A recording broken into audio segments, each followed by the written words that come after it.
Hello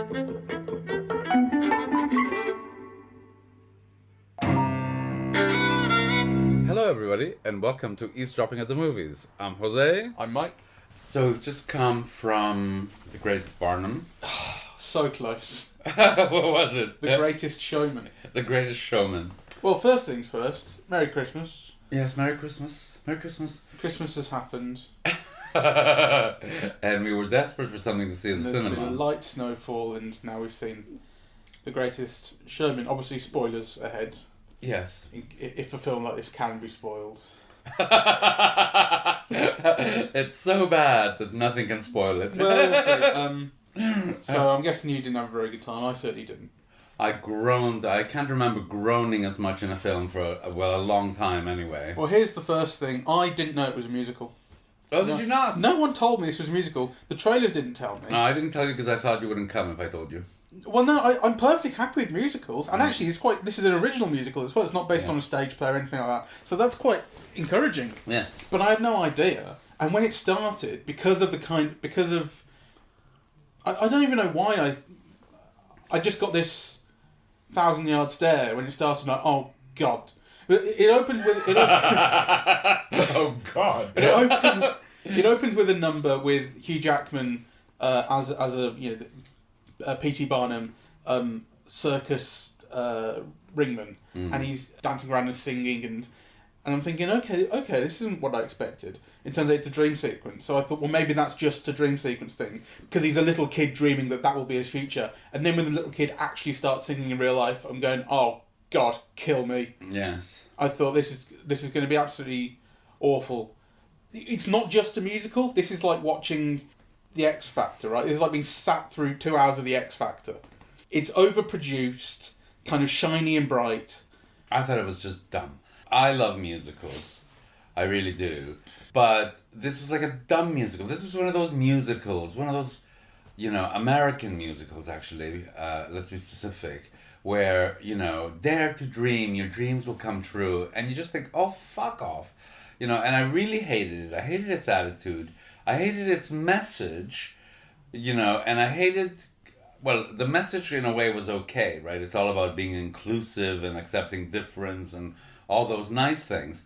But I hated that the film so blatantly contradicted everything that it said should be. Oh, it's muddle, that's for sure. So, and I hated the songs, and I hated the dancing, and I just felt like smacking everyone, really. I didn't even recognize Michelle Williams. And why does she take a part like this anyway? It's so sappy and stupid. The film has, like, signifiers of things without actually doing the things themselves, without building up things properly. So you'll have, like, we're doing a Believe in Yourself song.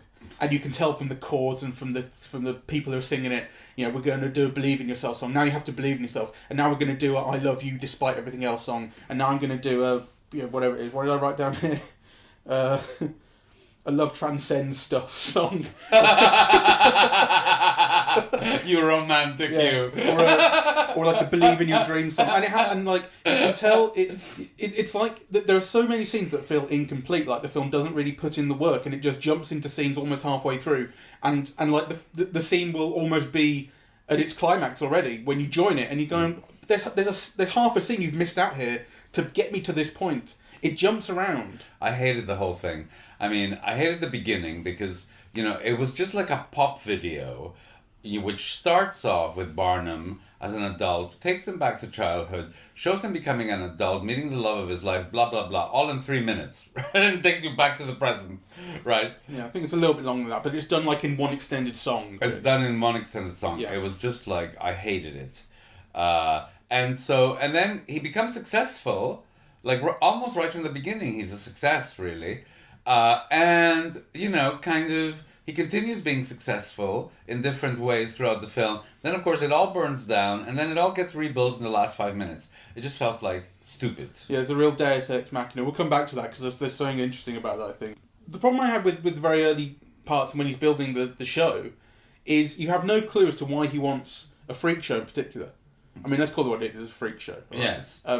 he calls it like a carnival oddities, and then becomes a circus. But Well, whatever. no, actually, I thought there was a number that showed that because that's what people would pay to see.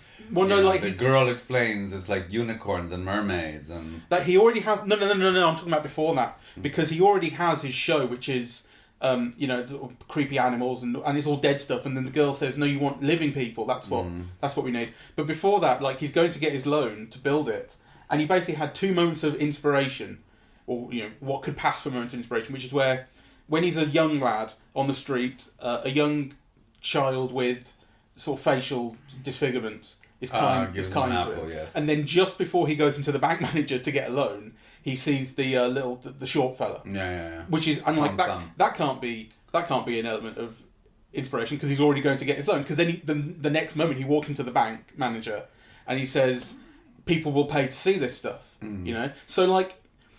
You kind of, I thought like there would be something about this is why he wants to do this in particular. Like he has some insight into what people want, or he has some interest in the lives of these people. But no, it's just the film just you just get that he just wants to do this in particular. There's no particular reason why you think. Anyway, that comes out of nowhere. What I really hated about the film is that I thought it was misconceptualized from the beginning. Like you can't have the greatest showman on earth who's a con man and a hustler and. Who cheats people and who exaggerates so much it's a lie, and then make him a sap, like a sentimental sap. Like it just kind of the character doesn't make sense. So kind of, I just hated it really. Yeah, like the fact that he runs that show, and he is a con man, and he's like swindling people out of loans and things like this. Like his old company goes under because they had 12 ships in the South China Sea that sank, and he pretends that they didn't sink, and he takes the deed and uses that as collateral. Yeah, so but they're not even his ships. Yeah, they're not even his ships. So they're not his ships, and they don't exist. Yes. And so he cons the bank out of some money so he can set up his show. You think someone who would do that, which I think is like a perfectly interesting sort of character. Yeah, it's interesting. Should be more cynical about everything else. Exactly. But he also, at the same time, he doesn't like believe in like all these people that he employs. Yeah. He just but then there's also no exploration of like the idea that he is exploiting them. There's nothing about that. Like they're all a happy family. Well, but they're not even that. Like the film has no interest in them really, not in that respect. Like whether they're a happy family or whether he's exploiting them or whether he loves them really or whether like there's like he believes in them as humans. There's nothing about that. They just kind of are there. There is something about that in the sense that they say it. But actually, you don't see it and you don't feel it, right? So it's just told.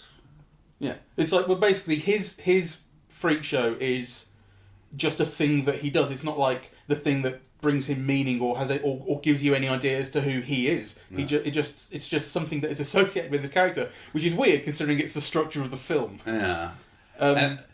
Okay, the only thing that I liked is Zac Efron. Oh, that's interesting. I thought like he at least showed charm and a bit of spark, right? And I kind of liked the duet when they go into business together. I mean, I didn't like the song and I didn't like the dance very much, and you could see that there were all these things being maneuvered to close the difference in their heights. But actually, Zac Efron's facial responses I thought were interesting. Like he was doing something.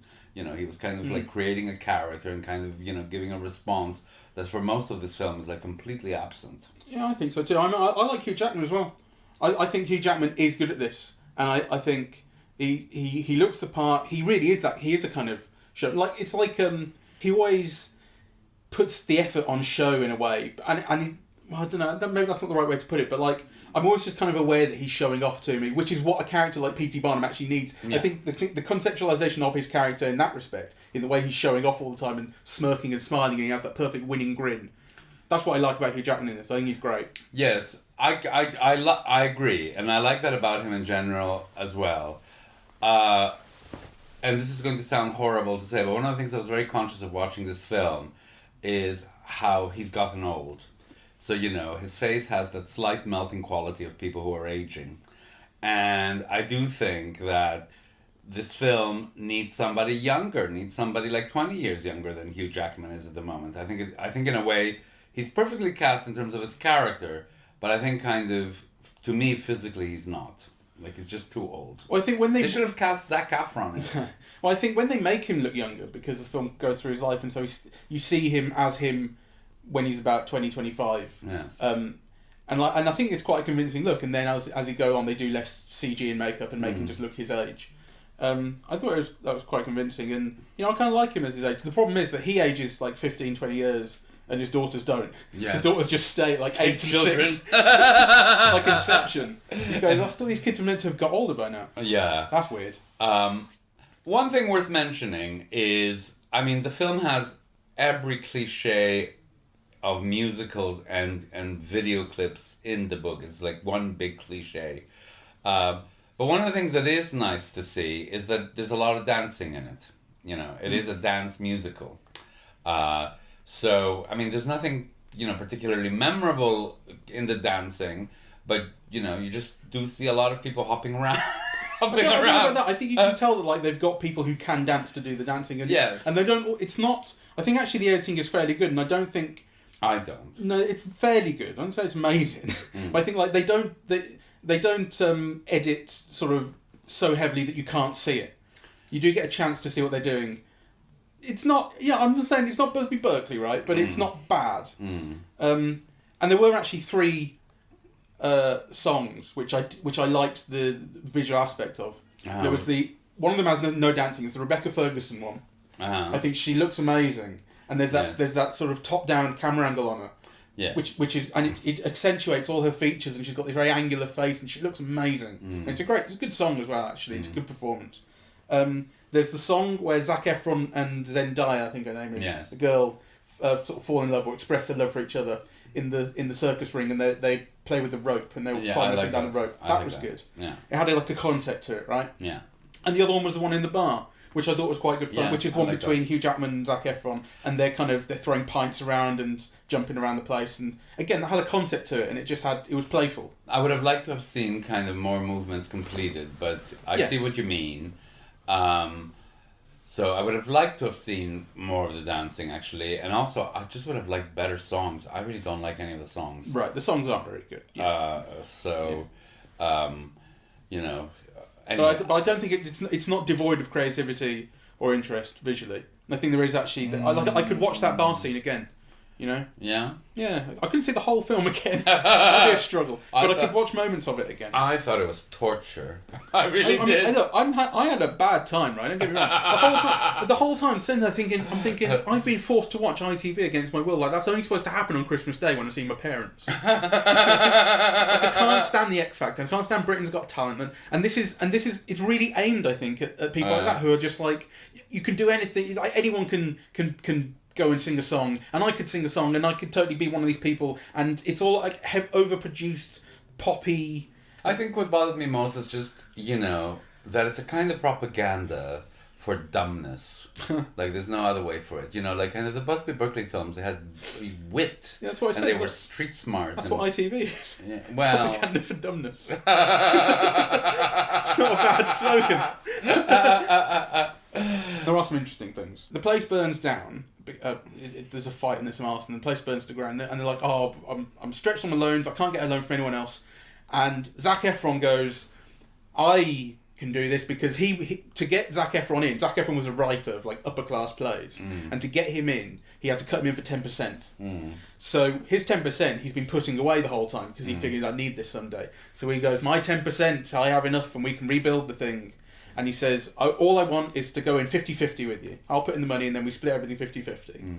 And Barnum goes, okay. And everyone goes, whoa, we're back on the road. Now here's the much more interesting thing. Barnum should say, no. We cut in everyone here, all the freaks. Everyone goes in equal. No one talks. That's why it's not a communist film. But it should be. But the thing is, everyone celebrates like they want something. Like, okay, I guess they get to keep their jobs, but like, really, they get to keep their jobs and their family. I was thinking, like, why are we celebrating that these two capitalists get to win, and keep exploiting my labour? Well, there's that as well, but I mean, the whole idea is that they've created a home and a family and relationships for all of these people who are social outcasts. Yeah, that they get to make all the money off. At one point, when it starts to be a success and they're making money, Barnum buys a huge mansion, which is basically because his motivation underneath everything is to climb the social ladder and rise above his station, Yes. and give his wife everything she had with her parents. Yeah, because she came from an upper class place. Yes. So he buys this huge mansion, which is really, it's like when you buy presents for other people that are really just for yourself. But I thought, like, he buys this huge place and it's too big for them. And I thought, what they're going to do here, what would be interesting, is if they then cut to where all the freaks are living, and they'll be living in squalor somewhere in like shared accommodation. That would be interesting because it'd be like, look at the contrast. But no, I don't think there's no interest in any of that. The thing is that, like, most of these people are from as low as you can get, like, you know, laundromats behind closed curtains, or the streets, or, you know. So actually, I kind of that right. But there's still a conflict. That aspect didn't bother me. What did bother me was the film claiming, you know, that it was for the acceptance of all kinds of difference. So the, you know, the circus is made up of all of these people who are all different. Some have beards, some, you know, have tattoos, some are tall, some are tiny, right? And the whole impetus of the film is, you know, these people are human and they're just like us and they're equal to us. But of course, the film doesn't make them equal. The star is Hugh Jackman, and then Zac Efron, and then Michelle Williams. So actually you have, you know, 2 white men at the top, and then like 2 white women, and then the circus freaks are just like wallpaper. Capitalist pig dogs, this is what I'm saying. Revolution, comrade. And here's the other one. Zac Efron falls in love with one of the freaks, but what's the freak he falls in love with? Just a beautiful girl. black woman. A beautiful black woman. Like, her freaky thing is that she's the wrong colour. Yeah. Like, it would be much more interesting if you fell in love with the bearded woman. Yes. You know, actually would be more interesting. You know, because what happens is he takes the girl out to a fancy play, and he bumps into his parents, and they go, "How could you be seen with that woman?" I'm like, well, she's beautiful. I know. Pay to be seen with her. It's awful. It's ITV fare, and I don't care if I sound like a snob. You have to be a snob about these things, I yes. think. So, but do you think it's going to be popular? Well, it's taken like $25 million or something. Has it? And on like an $84 million budget. Here's the other thing. James Mangold shows up in the credits as an executive producer, and I looked it up, and apparently he oversaw reshoots and post-production because they were worried that the director was like getting on top of him. Yeah. And he was out of his depth. Because it's a first-time director. Yes. He's done commercials and things before, I think. Well, you can tell. Yes, you can tell. but it supports my theory that everything James Mangold is involved in is only about 75% as good as it could be. And this is like overdoing it. I think that there's such an interesting sort of, you know, communist movie in here. Yes. Itching to get out. Yes. But it's just a collection of scenes that you've seen before, really, and kind of moments that, like, the music and the dialogue is kind of signifying that certain things are happening without actually building them properly. I just think there's something almost like criminal about, you know, doing an original with all the talent that there must be in the US, you know, the singing talent, the dancing talent, you know, the talent for choreography and so on, you know, to basically end up with this bit of schmaltz, really. Yeah. There were some laughs. There were genuine laughs. Not loads. I didn't laugh once. Yes, you did. I didn't laugh Yes, once. you did, because I heard you. I was sat next to you. I heard you groan more than you laughed. You heard somebody No, like bird I heard you groan. I didn't laugh once. You did. I heard you. thought it That's not completely. true. I heard you groan more than you laughed, but you did laugh. You laughed right at the end when the girl was a tree. The girl was a tree. The girl right on stage when he sees his kid doing ballet, and actually she's just dressed as a tree on stage. Oh, yeah, I was probably just happy that it was over. No, that's the. Yes, don't make excuses. Like there were actual laughs. It does have a bit of a sense of humour. But the best laugh was when I said, when all the freaks came out for the first time, and I said it looked like Suicide Squad. So the best laugh in the film was from the audience. Yeah. Laughing at the film. All right, let's end it. I feel we should have ended. Oh, what a piece of shit.